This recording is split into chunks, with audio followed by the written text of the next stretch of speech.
आनंदी प्रेक्षकांनो, मालिका खूपच वेगळ्या वळणावरती येताना आपल्याला दिसत आहे. म्हणजे आपण युगंधरचं हे रूप कधीच पाहिलेलं नाही आहे. युगंधर आपला मुलगा पृथ्वी याच्या अंगावरती मात्र आता चप्पल वगैरे उगारतोय. हे असलं आपण युगंधरचं रूप कधी पाहिलेलंच नाही आहे. पण अचानकपणे असं काय झालंय की आपल्या मुलाला असं पद्धतीने युगंधर ट्रीट करतोय आणि यामागे काय भूतकाळ दडलाय. आणि त्याच वेळेला मात्र आता तो भूतकाळ ज्या वेळेला समोर आलाय आनंदीच्या, त्यावेळेला आनंदीने समिधाच्या फोटोला मात्र आता जोडत तिने या दोघांना असं काहीतरी सांगितलंय की ज्यामुळे दोघांनाही आपली चुकी समजलेली आहे. आणि आत्तापर्यंत कचाकचा भांडणारी ही दोघं बाप लेकाच्या मायेने एकत्र आलेत आणि या सगळ्याचं श्रेय जातं आनंदीला, जे तिने समिधाकडून करवून घेतलेलं आहे. हो प्रेक्षकांनो, पण हा असा काय भूतकाळ आहे की ज्या भूतकाळामुळे आता इकडे युगंधर असा वागत आहे आपल्या मुलांसोबत. आणि नक्की काय घडलं होतं हे सगळं या व्हिडिओमध्ये पाहायला मिळणार आणि आनंदीने काय केलं हे सुद्धा पाहायला मिळणार आहे. छोटासाच व्हिडिओ आहे, अजिबात चुकवू नका. प्रेक्षकांनो, आपण पाहिलं की युगंधरने आपल्या मुलावरती चप्पल फेकले आणि त्यांनी सांगितले, जा इथून पहिला चालता हो, इथे अजिबात तू थांबायचं नाही आहेस. आणि त्यावरती तो सांगायला लागतो, मला इथून घालवायला तुम्ही कोण आलायत आणि आता मला प्रॉपर्टीतून बेदखल करणारे सुद्धा तुम्ही कोण आहात. कारण हे सगळं साम्राज्य आहे ते माझ्या आईच्या जीवावरती उभं राहिलंय. तुम्हाला रस्त्यावरून उचलून तिने आणलांना आणि त्यानंतर हे साम्राज्य उभं झालंय. काही वडिलोपार्जित हे साम्राज्य तुम्हाला मिळालेलं नाही आहे. आणि त्यावरती युगंधर म्हणतो, हो मला माहिती आहे की हे साम्राज्य मला वडिलोपार्जित जरी मिळालं नसलं तरी मी हे माझ्या हिमतीवरती वाढवलंय आणि माझ्या हिमतीवरती वाढवून मी हे इथपर्यंत मोठं केलेलं आहे. आणि म्हणूनच या सगळ्यामध्ये मी तुला पुन्हा एकदा सांगेन, खबरदार जर या सगळ्यामध्ये पुन्हा करण्याचा प्रयत्न केलास आणि माझ्या वाटेत जाण्याचा प्रयत्न केलास तर गाठ माझ्याशी आहे. यावरती तो सांगायला लागतो, तुमच्या वाटेत मला जायचंच नाही आहे, माझी वाट वेगळी आहे. आज माझ्या आईचं श्राद्ध घालण्यासाठी मी इथे आलेलो आहे. आणि त्यावरती आनंदी म्हणते, तुमच्या दोघांचं काय चाललंय? खरं तर तुमच्या दोघांच्या मध्ये बोलण्याची मला आता बिलकुल काहीही हक्क नाही आहे, हे मला चांगलंच माहिती आहे. पण आता तुम्ही दोघं जण जे काही वागताय ना आणि जो काही तमाशा होतोय ना, आज समिधाताईंच्या आत्म्याला शांती मिळणं हे शक्य नाही आहे. आणि त्यावरती मात्र आता पृथ्वी सांगायला लागतो, तू नको मध्ये बोलूस. काही झालं तरी माझ्या आईची जागा घेणाऱ्या बाईला या सगळ्यामध्ये बोलण्याचा काहीही अधिकार नाही आहे. मी कोणत्याही परिस्थितीमध्ये तुम्हाला या सगळ्यामध्ये अजिबात बोलण्याचा अधिकार दिलेला नाही आहे. खबरदार जर का मध्ये बोललात तर. आणि त्यावरती युगंधर म्हणतो, हे तुझे संस्कार ना. यावरती तो म्हणतो, माझे संस्कार काढण्यापेक्षा स्वतःच्या आतमध्ये झाका. म्हणजे आता माझ्या आईबद्दल तुम्हाला जर काही वाटलं असतं ना तर या बाईला अजून आणून डोक्यावरती ठेवली नसतीत आमच्या. आणि त्यावरती मात्र आता विद्याधर सांगायला लागतो, अरे पृथ्वी असं काय करतोयस? म्हणजे कसं आहे ना, शेवटी तो पण एकटा होता ना. आता एकटा माणूस किती दिवस एकटा राहणार आहे? त्याला सुद्धा साथीची गरज वाटतेच की, म्हणून केलं ना त्यांनी लग्न. त्यावरती मात्र आता इकडे युगंधर विद्याधरवरती चिडलाय आणि खबरदार काहीही बोलू नकोस. आणि त्यावरती युगंधरचा दुसरा मुलगा बोलतोय, का लाज वाटली का? म्हणजे लग्न करायला तुम्हाला लाज नाही वाटली? ज्या वेळेला मात्र आता ह्या हिला बायको म्हणून घरात आणली तेव्हा लाज नाही वाटली आणि ऐकायला लाज वाटते का? यावरती युगंधर म्हणतोय, बघा तुम्ही या विषयावरती बोलण्याचा तुम्हाला अधिकार नाही दिलेला आहे. मी ते माझं पर्सनल आयुष्य आहे आणि माझ्या बायकोवरती म्हणजे समिधावरती माझं प्रेम आहे.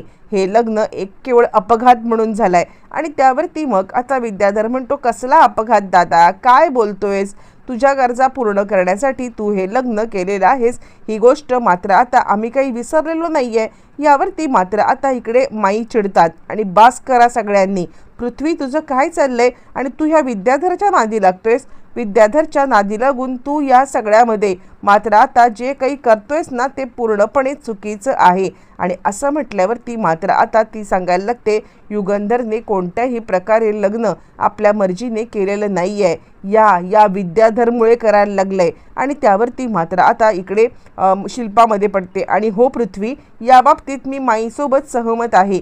काहीही झालं ना तरीसुद्धा या सगळ्यामध्ये अरे खूप मोठं काहीतरी झालं होतं, हिचं आयुष्य बर्बाद होणार होतं आणि म्हणूनच तर आता लग्न केलं युगंधरने. आणि आता इकडे दादासुद्धा चांगलेच पेटून उठतात. पृथ्वी, तुम्ही तिघही जण शांत बसा हा. युगंधरच्या बाबतीत आता आम्ही कोणताही एक उणा पुरा शब्द ऐकून घेणार नाही आहोत, कारण काहीही झालं ना तरी युगंधरने या सगळ्यामध्ये काय केलंय ना हे फक्त आम्हाला माहिती आहे.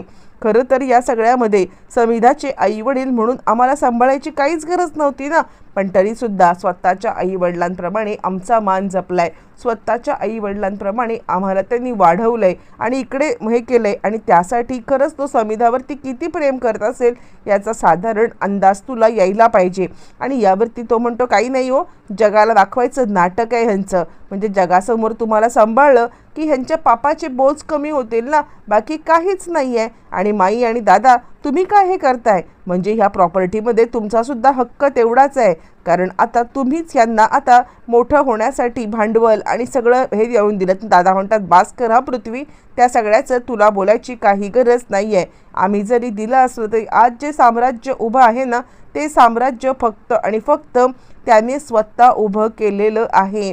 कोणत्याही परिस्थितीमध्ये हे साम्राज्य आता इकडे त्याच्याकडून कोणीही हिरावून घेऊ शकत नाही किंवा या साम्राज्यावरती कोणीही आपला अधिकार सांगू शकत नाही आहे. आणि त्यावरती मात्र आता तो म्हणतो पण यांनी आम्हाला प्रॉपर्टीतून बेदखल करायला निघाले ते काही नाही आहे. मला आता या सगळ्यामध्ये यांच्याशी काही संबंधच ठेवायचे नाही आहेत ना, यांना आता मला काही सांगायचं आहे. म्हणजे काहीही झालं तरी आम्ही फक्त आणि फक्त म्हणजे या घरामध्ये प्रॉपर्टीसाठी आलो आहे का, यावर माई दादा म्हणतात नाही रे, तो रागाच्या भरात काहीही बोलून जातोय आणि रागाच्या भरात बोलून गेल्याचं तुम्ही का इतकं का तुम्ही मनावरती घेताय. यावरती तो म्हणतो वा, म्हणजे मी आता या सगळ्यामध्ये काहीही झालं तरीसुद्धा मनावरती नाही घ्यायचं आणि ह्यांनी आमच्या अंगावरती चप्पल उगारायची ते काही नाही आहे. आज माझ्या आईचं दुसरं श्राद्ध मी घालणार आहे. काहीही झालं ना तरीसुद्धा माझ्या आईला मी आता वेगळं श्राद्ध घालणार. असं म्हटल्यावर ती माईदादा म्हणतात काय चाललंय तुमचं, म्हणजे तुम्ही दोघंही जण जे काही वागताय ना ते पूर्णपणे चुकीचं आहे. तुम्हाला दोघांनासुद्धा समजत नाही आहे का की हा सगळा प्रकार तुम्ही जो काही करताय तो पूर्णपणे चुकीचा आहे. अरे तिचं व्यवस्थितरित्या श्राद्ध होऊ दे. यावरती पृथ्वी म्हणतो ब्राह्मणला बोलवतो. खरं तर आनंदीने ब्राह्मणाला पाठवून दिलेलं असतं, पण पृथ्वी ब्राह्मणा घेऊन येतो आणि ब्राह्मणांना सांगायला लागतो गुरुजी घ्या इकडे दुसरी पूजा मांडा. गुरुजी म्हणतात अहो एकाच वेळेला 2 पूजा कशा मांडायच्या, आपल्याला एकच फोटो आहे ना घरामध्ये. आणि त्यावरती तो सांगायला लागतो हो आई माझी होती आणि तो फोटो मी आता घेऊन येणार. असं म्हणत तो फोटो घेऊन आता मात्र इकडे वेगळं श्राद्ध करण्यासाठी वेगळं हवन मांडायला लागतो. आणि त्याच वेळेला मात्र आता गुरुजी सांगायला लागतात हे बघा असं श्राद्ध होऊ शकत नाही आहे, गेलेल्या व्यक्तीचा फोटो आपल्याला लागणार आहे. मग काय, तिकडे ठेवलेला फोटो आता ज्या वेळेला पृथ्वी इकडे उचलून निघून आलेला आहे आणि त्याच वेळेला चिडलेला युगंधर त्याचा हात धरतोय. खबरदार, माझ्या बायकोचं श्राद्ध फक्त मी आणि मीच घालणार आहे. तुला कोणत्याही परिस्थितीमध्ये मात्र आता ही गोष्ट करता येणार नाही आहे. असं म्हटल्यावरती मात्र आता लगेचच तो सांगायला लागतो मी पण बघतो माझ्या आईचा फोटो घेण्यापासून कोण अडवते. आता आनंदी इकडचे विधी करायला बसले आणि तिकडचे विधी आता गुरुजी करतात. आनंदी पाहते आहे हे सगळं काय चाललंय आणि हे सगळं थांबायला पाहिजे. म्हणून फायनली आनंदी आपल्या जागेवरनं उठले, पण तोपर्यंत या दोघांनी तो फोटो फोडलाय, खाली पाडलाय, त्यातली जी कागद आहे तो काढलाय, फोटोची नुसता कागद आहे तो काढलाय आणि तो कागदसुद्धा मी घेणार की तू घेणार की मी घेणार 2 तुकडे झालेले आहेत. आणि त्यानंतर मात्र आता इकडे गुरुजी सांगायला लागतात हा खूप मोठा अपशकुन झालेला आहे. आणि त्यावरती मात्र आता आनंदीमध्ये आलेली आहे बास करा.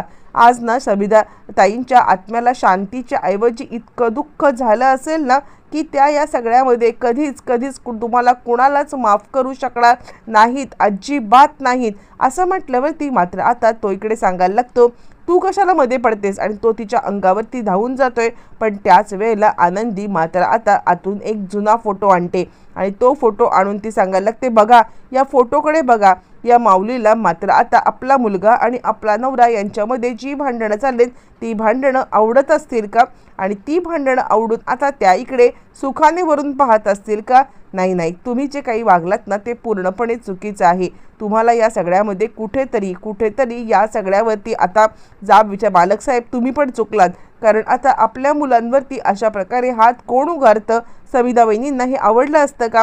असं म्हटल्यावरती मात्र आता इकडे युगंधर सांगायला लागतोय, माफ कर पृथ्वी मला, मी खरंच आता कोणत्याही बाबतीमध्ये म्हणजे तुमच्यासाठी पुरा नाही पडलो यावरती. ते म्हणतात, नाही बाबा, हेच प्रेम आम्हाला हवं होतं, पण तुम्ही कधीच हे प्रेम दिलं नाहीत, म्हणून माझ्या आता म्हणजे तोंडून हे नको ते काहीतरी आलेलं आहे. आणि असं म्हणत दोघं एकत्र आलेत. आनंदीने आतून फोटो आणून पुन्हा एकदा श्राद्ध एकत्र घातलेलं आहे आणि या दोघांना एकत्र आणलेलं आहे. आता खरंच नक्की काय घडणार, कसं घडणार, येणाऱ्या भागात सगळं कळणार.